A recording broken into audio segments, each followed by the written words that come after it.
This is Pat Iyer with Legal Nurse Podcast, and I have the pleasure of bringing to you Fran Hoh, who I've met a number of years ago and used her as an expert witness on some of the cases that my legal nurse consulting company had. Fran is an advanced practice nurse who specializes in palliative care. She provides services in acute care settings and also online. Fran, welcome to the show. Thank you so much, Pat. I'm excited to be here. One of the big topics that people focus on these days, Fran, is the whole opioid crisis, epidemic, and how that impacts care that we are delivering to patients.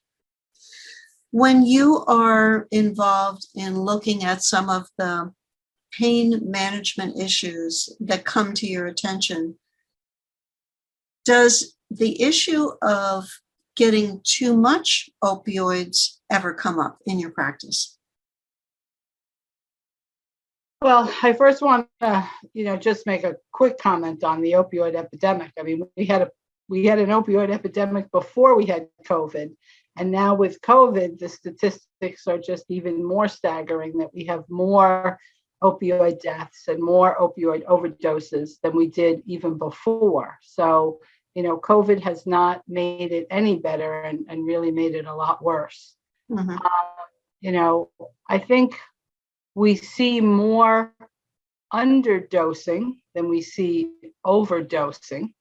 I just read an article today in preparing for today from the American Association for Pain Management Nursing, ASPMN, has a brand new, hot off the press position statement on respiratory depression and assessing for respiratory depression with use of opiates and who we should be especially careful to look for. So one of the things that they said is that 50% of the patients that are in the hospital will receive an opiate. And of that 50%, 0.003 to 4.2% will have an adverse reaction. And for those that have an adverse reaction, it will increase the length of stay. It will increase the cost of the care. It will put them more at risk to get other side effects or episodes of, negative things happening to them. So, I think that we definitely do have, some patients that get more medicine than they should. But we also have the problem of people getting a lot less medicines than they should. And in our world in legal nurse consulting, the under-medicated patients are not nearly as prominent as the over-medicated ones. Right. Are there risk factors that you've run into in terms of who is particularly at concern for getting too much medication? Absolutely. I mean, we should really, as nurses, we know who we should be assessing for. Patients that are opiate naive are our biggest risk. So people that have never had an opiate before, they're most likely to have a reaction. Patients that we start long-acting opiates on off the bat, especially if they're opiate naive, those patients can run into problems. Patients with renal failure, depending on the drug that we're giving, morphine is one of the opiates that's metabolized by the kidneys. So that if patients are in renal failure and we give them morphine, they could be more susceptible to have an overdose than if we gave them an equal dose of oxycodone, for example, because morphine is metabolized by the kidneys. And when morphine breaks down and the kidneys can't break it down, then those levels rise, and therefore patients can get sedated and have respiratory depression. So patients with renal failure, patients that are opiate naive, patients that are on long actings. This article that I read today from ASPMN also said that patients with diabetes and CHF are also in a risk factor group. Patients with obesity that have sleep apnea, and then we give them opiates, they also are at risk to have an opiate overdose. So we just need to really, be watching carefully First is knowing what patients are going to be more likely to have a problem, and then assessing them more closely if we suspect that they fall into that group. Mm-hmm. And I'm thinking about the people who may have more than one risk factor. The diabetic who's in congestive heart failure, who's opiate naive, has got a triple whammy. Exactly. I always tell the joke of, if you're walking into a patient's room with 2 milligrams of IV Dilaudid in a syringe and you see a sleep apnea machine at the bedside, you should probably think twice about what you're giving, because, we just really need to be aware of what's going on. Mm-hmm. Tell us about what happens in the home care setting. We've just talked about the acute care setting. Are there people who are on high dose opioids at home? Absolutely. I mean, you'd be surprised how many people are on high dose opiates at home. I don't know if you're aware, there's a new ruling now that whenever we write an opioid prescription, we also need to write a Narcan prescription. Now, when that first started being talked about a couple of years ago in Pennsylvania, it was mandated before it was in New Jersey. I know your listeners are probably from all over the country and all over the world, but I'm from New Jersey, and in New Jersey, the law was passed within a year that whenever we write a prescription for an opioid, we have to write a prescription for Narcan. And initially, when I heard this ruling, I thought to myself, if I suspect that a patient is going to overuse the drugs I'm giving them, then I shouldn't be giving them those drugs. So why would I be writing a Narcan prescription? But in looking at it a little more deeply, there are a couple of reasons. Say, for example, I have a patient with normal kidney function who's on long-acting morphine and short-acting morphine. And then for some reason, maybe, they're taking too many NSAIDs, or they have a cardiac catheterization and something shuts their kidneys down. And then all of a sudden, the morphine that I'm giving them that they've been tolerant to for the past year now is suddenly too much for them. So that would be a good example of why Narcan would be needed in the home in someone who's on an opiate. Another example would be somebody comes into the house and takes your drug that's not supposed to be taking your drug, and they develop some kind of respiratory distress. That would be another example of why it would be appropriate. The question is, some patients live alone. So, we now have to think about instructions to give people if you live alone, and you are on chronic opiates and you have a Narcan dose in the house. Maybe you should have a notice on your refrigerator or on your bathroom or somewhere that says, the Narcan is located in the top drawer in the kitchen, so that if someone comes into your house and finds you in a state where you're not breathing, they'll know where the Narcan is. Now I'm thinking about my next door neighbor in Florida whose husband had an implanted pump with morphine in it, and a son with a substance abuse problem. And the son came into the home and discovered that dad was on morphine and thought that was really cool. And one time, while this man's wife, who was not the mother of this young man, she went out to buy some groceries, she came back and she found crowbar marks on the doorframe from the son, who was trying to break into the safe where the morphine was being kept. And he couldn't get in. He was very frustrated. Yeah. And up to that point, Fran, it never occurred to me that a child would try to steal a father's morphine supply. That was the whole thing that they were talking about like 2 years ago, that drug overdoses are not happening from the drug dealer on the street. They're happening from your own family or people that are coming into your house. There were stories of all the grandchildren that couldn't wait to come home and see grandma and grandpa because the first place they'd check out is their bathroom cabinet to see if there were any drugs in there. So, it's very common, people that come in to do work in your house. That's why they say that you should always keep it locked under a lock and key. And it was good that those people in Florida had it under lock and key. Otherwise, there could have been a big problem. Mhm. So it's it's addiction is a significant problem, and people just can't help themselves, and they do things that are crazy to the rest of us sometimes, but Mhm. you just have to you have to just be aware of who's at risk, again, just like we talked about before, with patients who are at risk for overdose in the hospital. There are also patients at risk for addiction in the home, and part of what home care nurses should be doing is doing an assessment of the other members of the family. Is there anybody in this family that has a substance abuse problem? Because then you better be much more even acutely aware of how you lock up your drugs.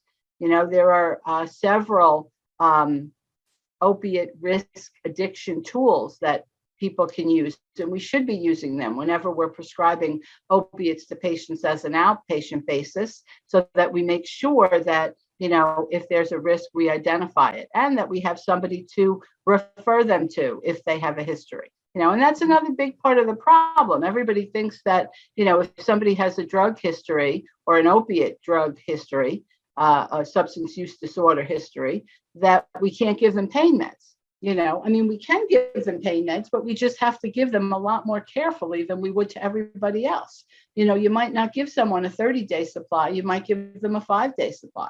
You may have they have different systems that, the bottles can lock, and they're on a timer, and you can't open the bottle until it's time.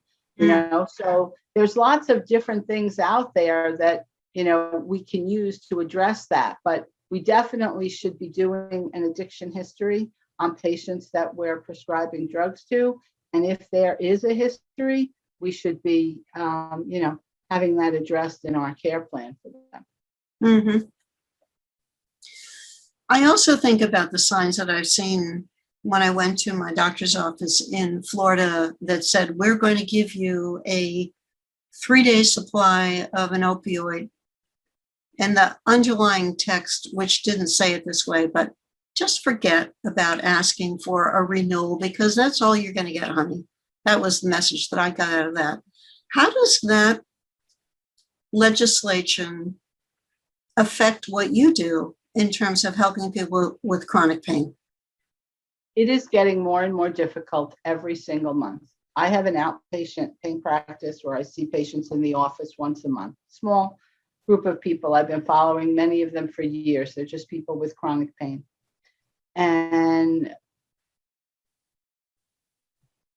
we used to have to get pre-approval for a drug. So if I'm going to start someone on a long-acting drug, I would need to do a pre-authorization for it. Now, some of the drug insurance companies are requiring 2 pre-authorizations, a pre-authorization for the drug and a pre-authorization for the dose. So if the dose is greater than 90 or 100 milligrams of morphine a day, then we have to justify why they need that much more. Then maybe they won't pay for the long acting.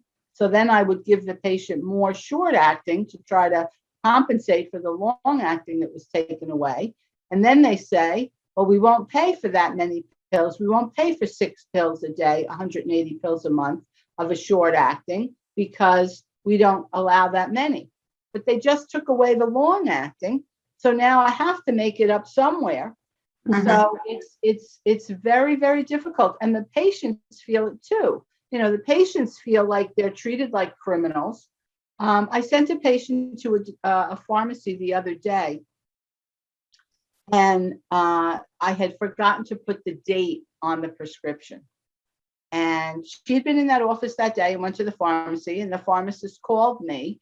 And when the girl walked in, she innocently put today's date on the prescription. She had 4 or 5 prescriptions from me, and that one of them didn't have the date on it. So she just wrote the date on, just like she would write her birthday on. Well, the pharmacist refused to fill the prescription because she had altered it by putting the date on. So I said, the patient called me. I said, well, have the pharmacist call me. I'll verify that you just left the office an hour ago. Mm-hmm. pharmacist said to me, I am doing her a favor by filling this prescription because she usually goes to another pharmacy, but that other pharmacy didn't have some of the other drugs that we had put her on. So that's why she went to this one. And I said to the pharmacist, you are not doing her a favor by giving her her prescription. You are the pharmacy. And she is a client coming to get her medicine, which is what your job is to do. And the pharmacist made the patient come back to my office and get another prescription with the date on. Mm. And I'm not saying it was right for the patient to put the date on. I'm not saying that. The pharmacist could have called me and written the date in.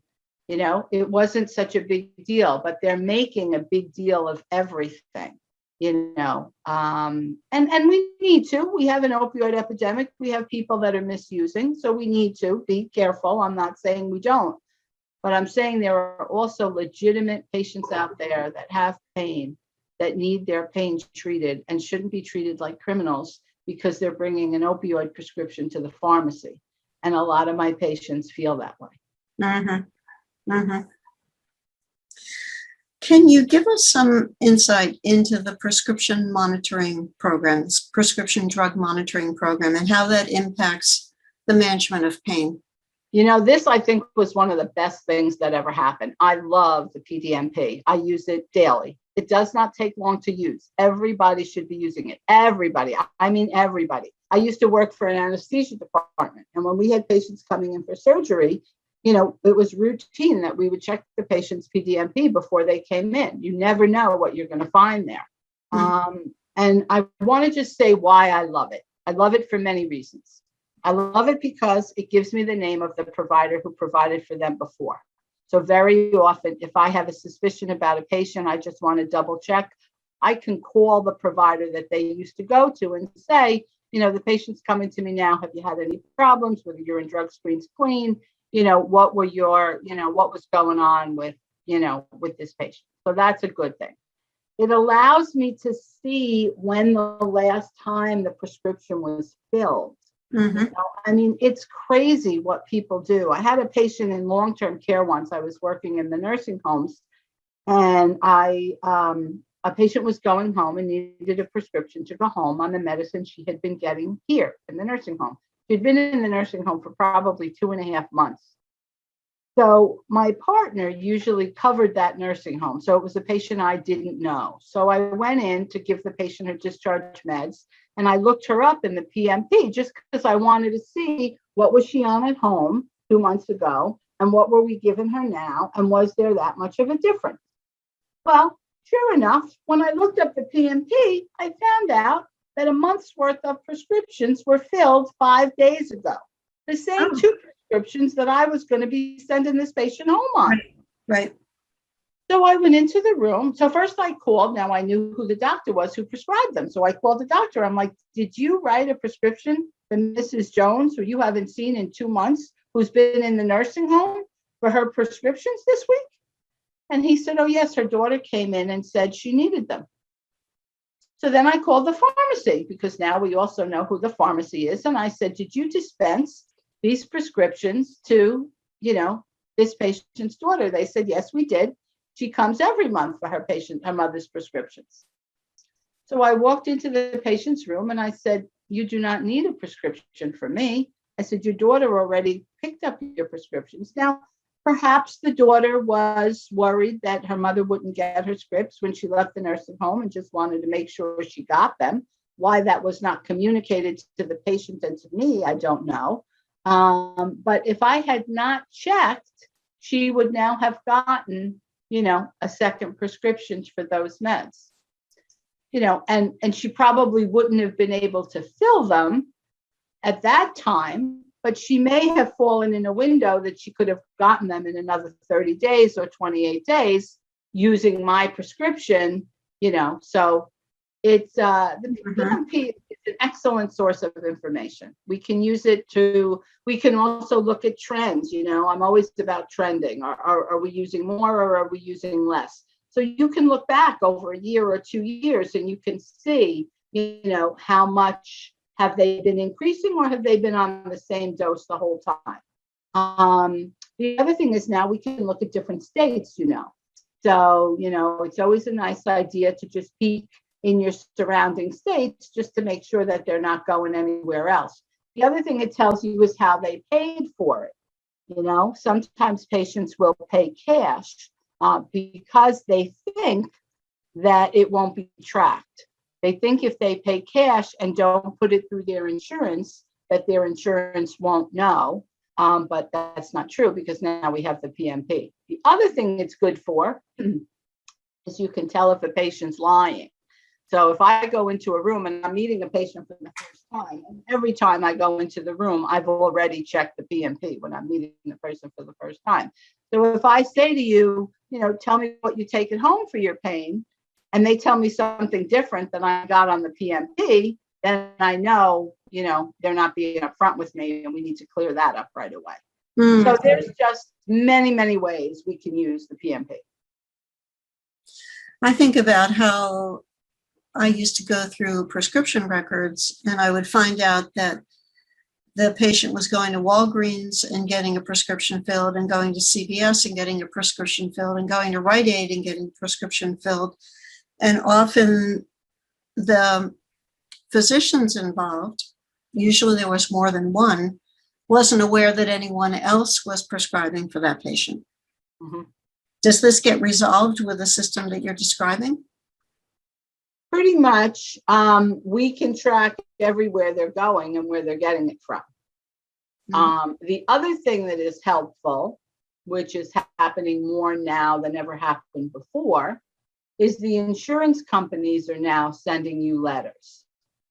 So if the insurance company identifies that there are several providers, they will send you a letter with a copy of the record and say, you are one of the providers. We just wanted to make you aware that there are some discrepancies and you may want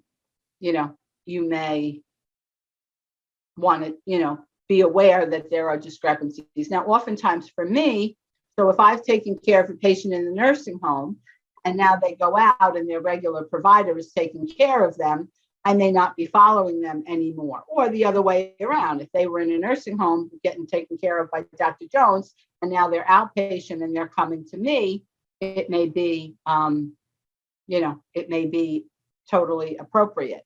But the insurance companies are on top of it too, and they're sending you out reminders. That sounds like there's some safeguards in place. Absolutely, as there should be. So, yeah. I remember when I found patterns like that of always making it a point of telling the attorney, there's a concern here that needs to be investigated. If I was helping the plaintiff attorney, I would raise the question of whether there was drug seeking, was there indeed pain, was this spilling over to becoming a behavioral issue? The attorneys were always interested in knowing that because they knew that the defense side could be monitoring those prescription records and coming up with the same conclusions, and that would impact the litigation. Right, exactly. Another area of how we get involved with attorneys, and we touched on it in the beginning, we're circling back to the question of getting too many doses of medications, too much dilaudid combined with other drugs that potentiate the opioids, or the patient with a PCA pump who's getting a lot of medication without adequate monitoring. Have you run into that in your clinical practice as an issue in acute care? Yeah, I used to run a pain service. So PCAs were something we used all the time and I was very comfortable with. In some facilities, they don't use PCAs a lot. And so it's not as easy. I had a situation once where a woman was on a PCA at home. She was a cancer patient on a PCA at home. And she came to the hospital and the hospital decided to just let her use her own PCA. They didn't switch it out for our PCA. I think the physician told them he didn't want them to switch it out. He wanted them to use the same one. So now she's in the hospital 4 days, and now it's time I look at the thing and I see it's going to run out.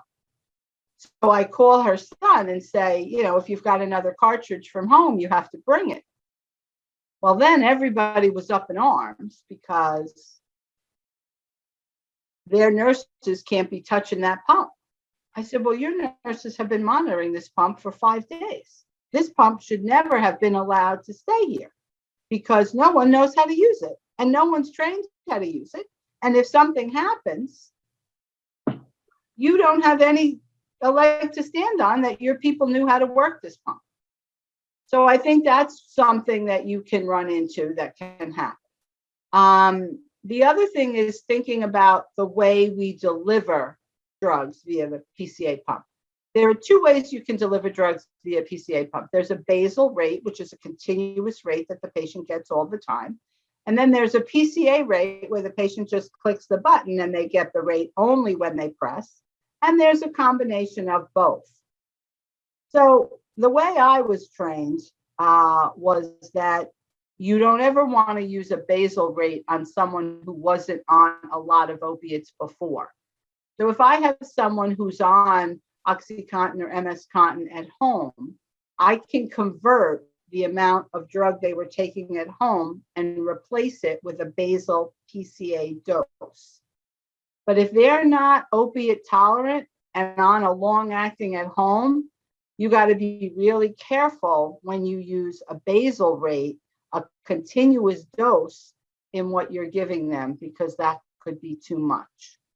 Mm-hmm. So I think the big issues with PCA is documentation.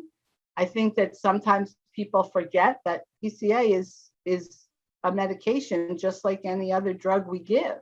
And just like the 5 rights of drugs apply to when I'm giving a pill, the same is true if I'm giving a continuous PCA dose.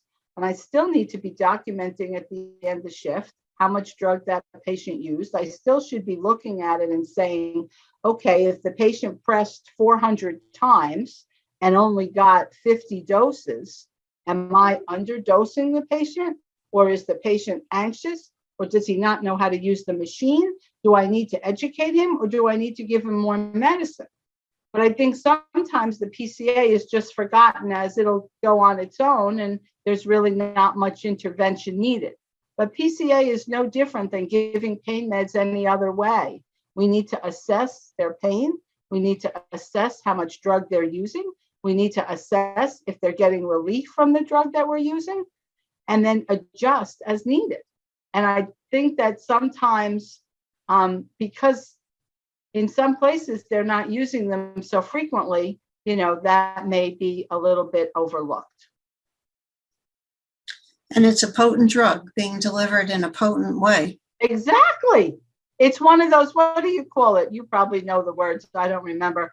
It's like high risk, high something, like when they look at things that are problematic. If it's a high risk thing that you're using all the time, you're more likely that there's going to be a problem with it. And that's the problem that can happen with this. You are giving intravenous drug of a very potent drug. Mm-hmm. Mm-hmm. I think the things that, and I'm pulling out of my dusty brain, the things that are high risk, but you do infrequently, are the ones where you have a huge potential for an injury, as opposed to high frequency and high risk. Presumably the staff know the system, they know how to document it, they know how to load the pump appropriately, they know what to do to assess, they know how to use Narcan or to withhold the basal rate if it appears that's necessary. Those are the nuances with that system. Absolutely. That's what I was thinking of. You're absolutely right. Fran, how can our listener find out more about you and the services that you offer? Well, they can go to my website, which is www.palliativerx.net. We also have 2 Facebook groups going. I have a Facebook group for patients with serious illness, and it's called CHF, COPD, Cancer, and Dementia Education and Support. And then we also have the business page, which gives some information for professionals on palliative care, and that's just called Palliative RX on the Facebook pages. Very nice. Thank you. You're Any welcome. parting words or advice for the legal nurse consultant who has been paying attention to what you've been saying for the last 30 minutes? I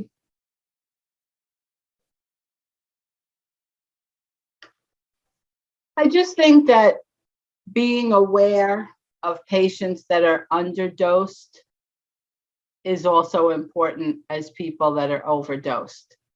Because I think when we underdose people, we increase suffering significantly. And I think we really need to be aware of that. I'm going to a webinar. I just signed up for a webinar today on wrongful life suits. You know, people that we keep alive and prolong suffering when we shouldn't be. And we keep doing things that we shouldn't do, you know. And when we have people that we prolong suffering on because we cookie cutter our treatment plan and we give everybody the same 1 milligram of morphine IV that walks into the hospital, whether they were on 100 mics or a Gesic patch, you know, 200 milligrams of oxycodone a day or 0, everybody gets the same 1 or 2 milligrams of morphine IV. And I think we also need to be careful of when we discharge patients, we need to make sure that there's a discharge plan in place as to how they're going to get the opiates that they were on when they were in the hospital. Sometimes it happens when, you know, that doesn't happen. And that's another big problem when patients go home and now they don't have the medicine that were keeping them comfortable in the hospital and they have nothing. And that's a significant problem. And also being aware of the patient with the risk of addiction. Just because they have a history of substance use disorder doesn't mean that we're not going to treat them for pain. And that's when you need to call in a pain service that can really help you figure that out. We had a guy, when I was at Overlook, we had a guy who had a total shoulder replacement, who had a history of substance use disorder and was on methadone and did not want any narcotics for his total shoulder replacement. And we gave him IV Tylenol around the clock. We gave him, you know, gabapentin for nerve pain. We had a nerve block that we normally took out after 3 days, but we left in for 6 days and sent him home with it so that he didn't need to use any opiates. And we were able to keep him comfortable. We used anti-inflammatories. We used everything we had that was a non-opiate, and we were able to keep him comfortable. And that's important. It's important that patients feel heard when they tell you they have pain and you do nothing. They need to feel heard. And when they tell you they have a history of, when they trust you enough to tell you they have a history of addiction, you need to monitor their pain appropriately. So those are my pearls. All right. Thank you, Fran. And thank you to you who's been listening to me talk with Fran Hoh, a registered nurse, a clinical specialist, a palliative care expert who manages acute pain and chronic pain in an online business coupled with visiting patients in acute care and helping doctors and nurses manage the pain of their patients better. Be sure to come back next week. We'll have a new topic, new speaker, tell other legal nurse consultants about Legal Nurse Podcast. We are now recording programs in our 5th year of production, and we love to hear from you.